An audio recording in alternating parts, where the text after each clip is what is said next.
Hey everybody, this is Mike, and this will be my Ifrit Extreme guide. I came in here on my warrior, and I took this video a long time ago, and so I don't remember what my average item level was. I think I'm maybe 80 is my guess. Yeah, so anyways, not in my opinion, this is the easiest fight of the new primals. It is, I wouldn't say it's exactly tank intense. I think it's more of a healer. It seems to me it's a very heal intensive fight. So yeah, but anyways, I mean, I'm gonna try to walk through exactly how I tank it, and maybe give some pointers on how to best tank. But anyways, I decided I wanted to tank second, so we had the paladin start in. And basically when you tank, you bring Ifrit over to the kind of like the northeast, I guess, side of the arena. So you don't just take off and go straight like you do in some fights. You actually kind of want to bring them over here first. And the reason being is for the radiant plume or plumes later. So generally, this is pretty common. You know, it's a lot like Titan in that you're gonna want to tank swap. We were tank swapping, and I think it's best to tank swap at 3. Just because it gives you time to for stacks to fall off before you have to start tanking again.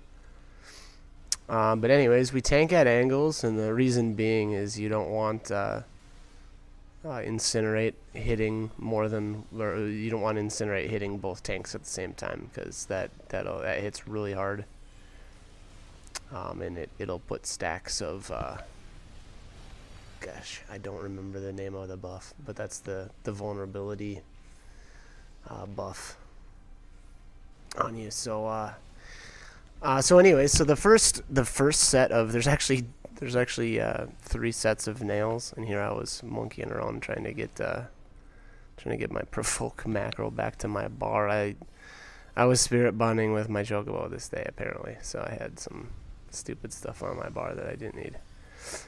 But anyways, yeah, there's different nails. There's 4 nails first, and then I think it's 8, and then it's something like, I don't know, 16 or 17 or something crazy like that.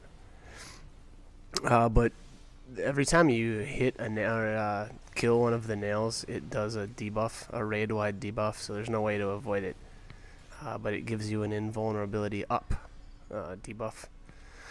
So the idea is that you don't want to stack those debuffs on you. So you don't want to, like, you know, black mage limit break or something and explode all the nails at once, because that'll kill you. And that was kind of their way of, I guess, making it more difficult, I guess, was the thought. I'm assuming anyway. But one of the other skills that you'll see him using, obviously, so here's Eruption. Eruptions are handled very similarly to you know, I guess Ultima, the hard mode of Ultima. They can't be interrupted, so you kind of just, whoever's got them, you just kind of run straight back. And then I think our group was, you know, that one set of people would go left and one set would go right. But then there's a third skill called Inferno Howl. And this one is very interesting. It targets the healers only. And what it does is it puts a debuff on them so that every few seconds they pulse.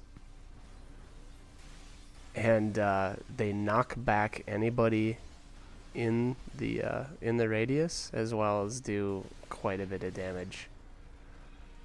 And then here's actually another skill that he does. He puts this chain between 2 people. And basically, the farther apart those people are, the more damage. It's kind of like a damage over time effect. It looks like, is that Infernal Surge? That sounds right. And the farther they are away from each other, the more damage that it ticks for. So obviously you want to keep whoever's chained really close. And it seems to me, it seems like it really targets the tanks a lot. Maybe it's just bad luck. I don't know. Maybe that's the way it's supposed to go. But it always seems like it's targeting the tanks and the off tank. So, anyways, if you get chained and you're a tank or the off tank, in my opinion, your best bet is, especially if you're in voice chat, to just call it out and be like, "Hey, dude, you can't run far away from me because I'm chained."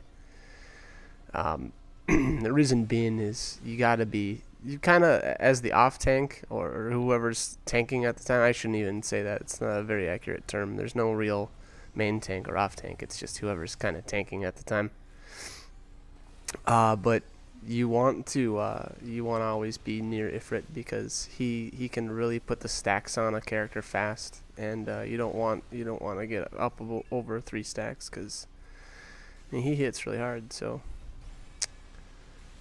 even on geared players.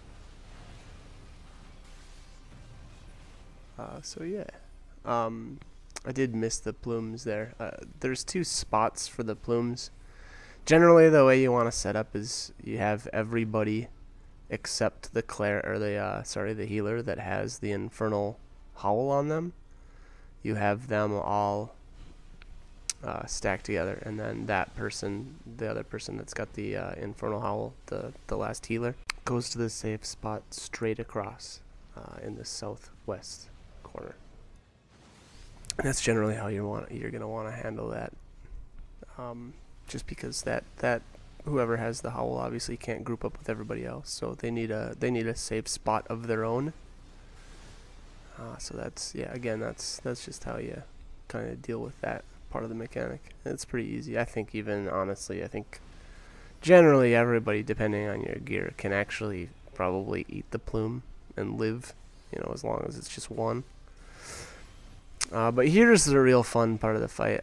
This group elected to limit break the middle nail first, which is fine. Once it actually finally explodes, it does do a good amount of damage. So as long as your healers are prepared for it, it's not a problem. But that can really complicate things. I don't think I have a real opinion on it one way or another, whether or not you should hit it first or do it last or however, whatever. I don't know. I don't know that it really truly matters, as long as healers are prepared for it. But so once again, I get chained to one of the DPS, and again, I think if you're a melee DPS, I think it's just fine to hang out near Ifrit himself with whoever you're chained to.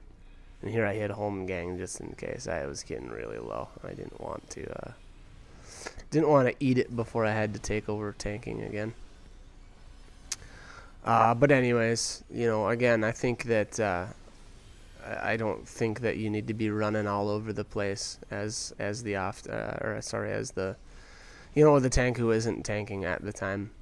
Trying to stay with DPS. I think that the DPS should come to you. I think it's just a better way to handle it.